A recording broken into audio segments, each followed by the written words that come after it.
Ang benta na pag dumami yung halaman. Oh. Lantito na si Tatay Rod.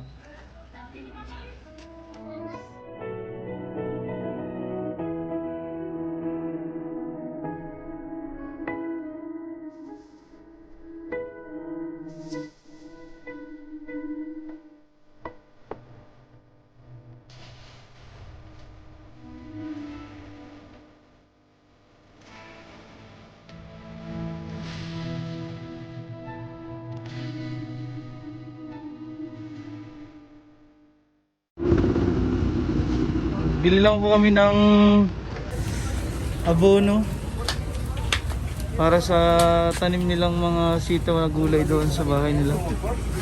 Dito sa Lucky. Abono. Sama ko po si Sir Christian. Ammonium daw. Magkano yung per kilo? Yun lang. Iisa ba yun? Iisa ba yung abono, boss? Ammonium sulfate at saka ammonium chloride.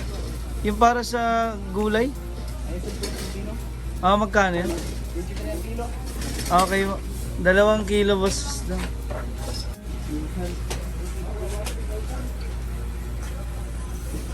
Yung bilhin muna kami kasi hindi yata matataba ang lupa dun sa pinagtaniman namin.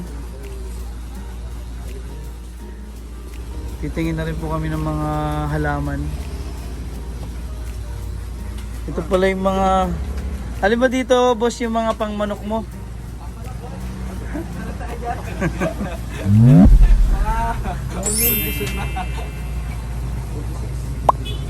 Ammonium.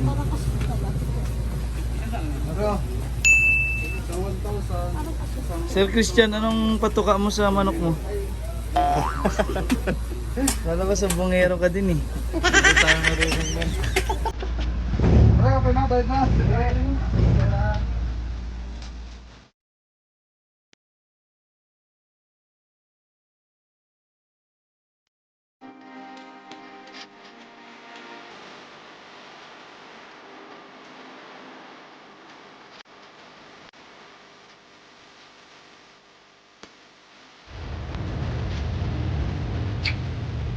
Ito pala, meron pala silang lupa rin. Kasama po ang mga anak ni Tatay Rod. Titingin kami ng mga halaman, mga bulaklak. Ganda nito oh. Ay, ano yan? Ay, maliit. Oh. Ganda.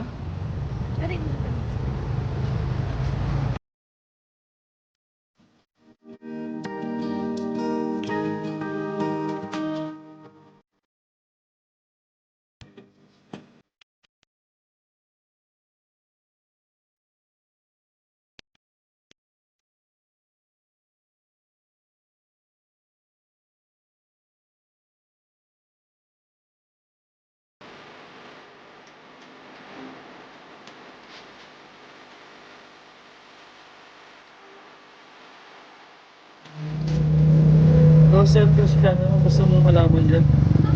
Mangga po. Mangga na para mapakinabangan. May prutas. Alaman ko eh. Alam mo yun, sir, tas nagiging puno.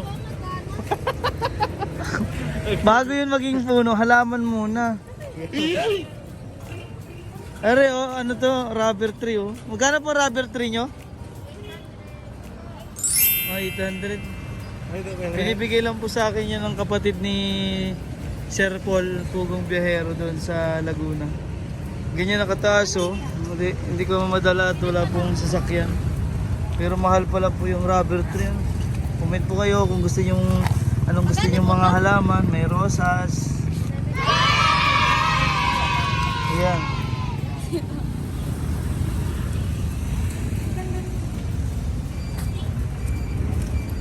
Anong magandang kulay ng rose? Ayan. Si ate, ano pong magagandang kulay ng rosas? Yan na lang. Wala po kayo yung rose na maliit po. Yung mini-mini. Mini rose. Mm-hmm. Wala na. Kahapon may ano pa. May dilaw pa kahapon.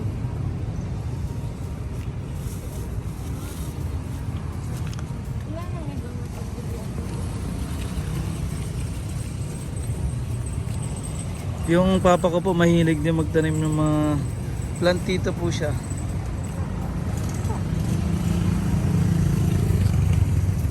Ang daming halaman. Magkano po isang sako ng lupa? 100 pesos po. Dami ko nakikita mga magandang ano eh. Ito, ano ba? Orchids? Orchids mo ba itong ganito? Ganda. Ito mga gusto ni ano, Nanay Lucy. Mga gusto niyang kulay. Lavender ang kulay.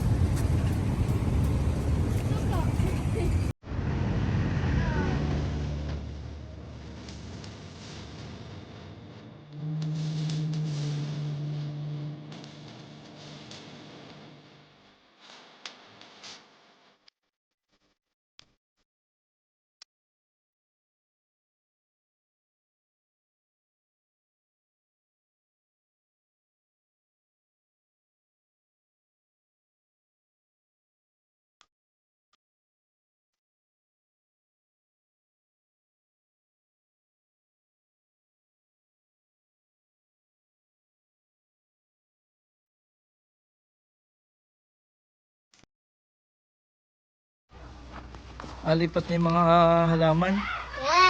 Ako po, pati kalat ay kinuha ni Tatay Rod ay. Pag hindi atas sa pinin, maalis ang halaman.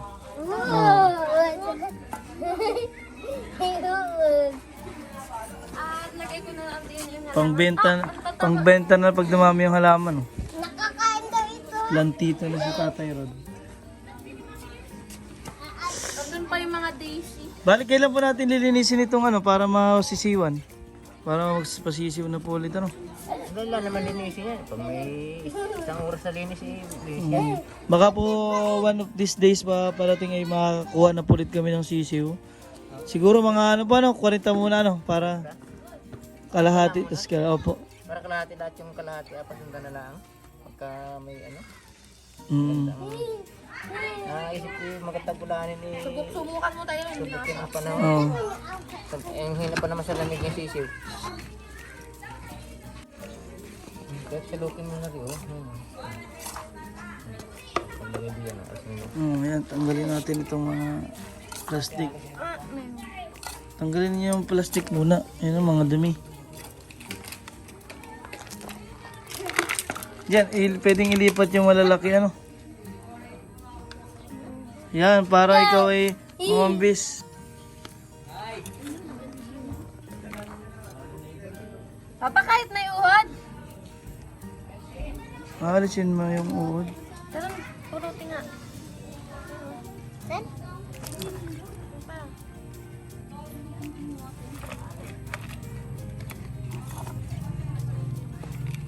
Sila, rito.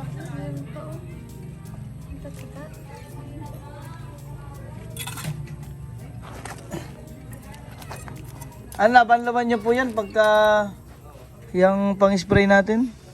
Kasi nabigay daw po yung ano niyan eh. Tama naman hanggang dyan. Yan. Dala yung may... yung... Yan na, ganun baga po yun. Paglipat o kasama yung base. Ah, lipat pa ba yan? Oo, para lumaki. Magasigip sila, oh. Ah, para ano, lumawak. Basahin mo yata yung ano, Kakain natin sa manok. plantito. Kain natin. Pag dumami po ay order na po kayo sa amin. Yan, ganun. Ayun. Kasi tatabi ko. Nailipat na sa mga paso yung Yan dapat pangbenta. sobrahan sa... Paano pag paano po magparami ng ganyan? Nasuwi yan. Na akuhanan po tapos alipat ulit Hindi sa. yan masobrahan sa diligat na lalanta. Maliit kasi. Ay, paano hindi may sinilong?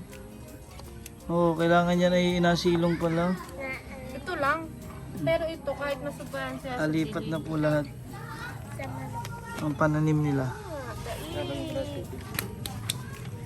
Oh, ganun.